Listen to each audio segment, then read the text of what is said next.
Under construction ఉన్నాయి, మీకు government వస్తుందని ఆశిస్తున్న ఆపిరు వాళ్ళకి సెకండ్ దఫాలు ఏమైనా ఛాన్స్ ఇస్తారని మాట అన్నారు. అదేమన్నా ఉందా ఆలోచన? ఇందాక నేను చెప్పింది ఎమ్మెల్యేలు కూడా కొంతమంది ఈ ప్రస్తావన తీసుకొస్తున్నారు. అందుకే ఇందాక నేను చెప్పిన దాంట్లో దీని 2 సెక్టార్లు అన్నా. ఒకటి,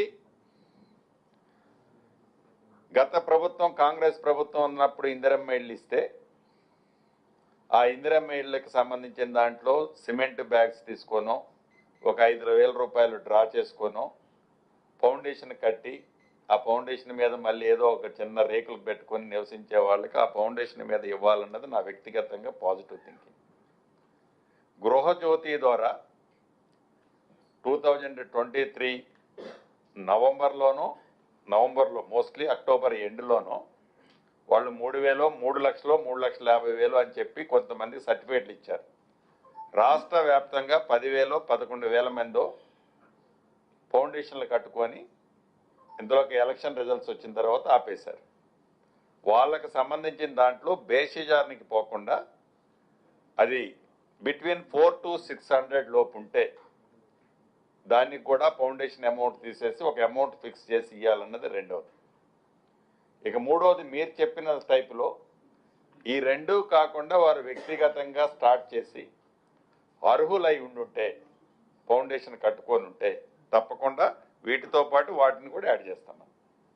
సంగారెడ్డి జిల్లాలో నిన్న ఒక 100 కోట్ల అవినీతికి పాల్పడ్డాడు, ప్రభుత్వ భూములకు తప్పుడు సర్వే నెంబర్లు ఇచ్చి అని చెప్పేసి సర్వే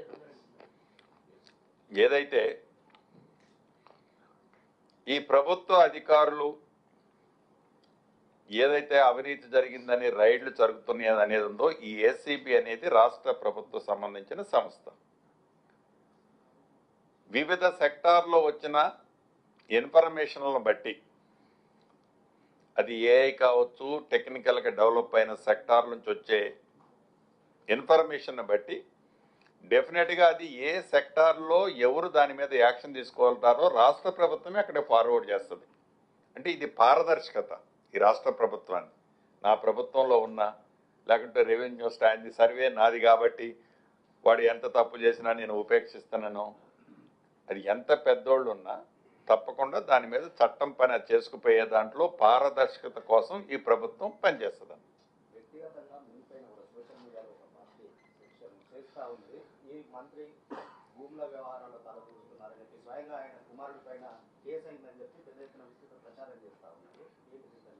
సో ఇందాక నేను చెప్పాను కదా, ఇవాళ ప్రభుత్వం ఇంకా వాళ్ళు ప్రభుత్వంలో ఉన్నాము, మేము ప్రభుత్వంలో ఉన్నాం కాబట్టి మంత్రి కొడుకు మీద కేసు పెట్టించామని ఆ వాక్కులు అనేది తప్పు. మేము ప్రభుత్వంలో ఉన్నప్పుడు పారదర్శకత అనేది ఒక మనిషి ఒక కంప్లైంట్ ఇచ్చినప్పుడు ఆ కంప్లైంట్ని పోలీసులు రిజిస్టర్ చేయడం సహజం. రిజిస్టరే చేయొద్దని నేను అనగలుగుతాను, కానీ అలా అనే ఉద్దేశం ఈ ప్రభుత్వానికి లేదు.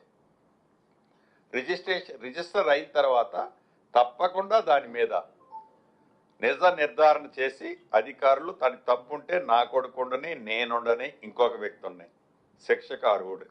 తప్పు లేకపోతే అవతల రాసిన వాళ్ళ గురించి నేనేం మాట్లాడా, వాళ్ళ ఇజ్ఞతకే వదిలేస్తా. వాళ్ళ తర్వాత దాన్ని వాళ్ళ మనసుని ఎట్లా సరిపెట్టుకుంటారో వాళ్ళే ఆన్సర్ చేస్తారు.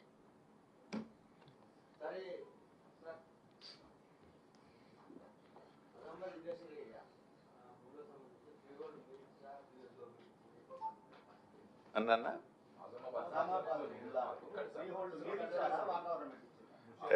ఎగ్జాక్ట్లీ మరి నాకు స్పెసిఫిక్ కేసు మీద ఐడియా లేదన్న. ఓకే ఓకే అంటే మీరు ఆ లిస్టు నేను తీసి మీకు ఇస్తా. ఇచ్చే బాధ్యత ఆ శాఖ మంత్రిని కాకపోయినా నాది. ఏది ఐఎన్పిఆర్ మంత్రిగా మీరు మాట ఇచ్చారు కాబట్టి after this I will send to all copies. ఓకేనా? Thank you. మీరు 2 సంవత్సరాలు పూర్తిగా ఈ ప్రభుత్వాన్ని ఉన్నది ఉన్నట్టు నిర్భయంగా చెప్పినందుకు నా మిత్రులందరికీ కృతజ్ఞతలు.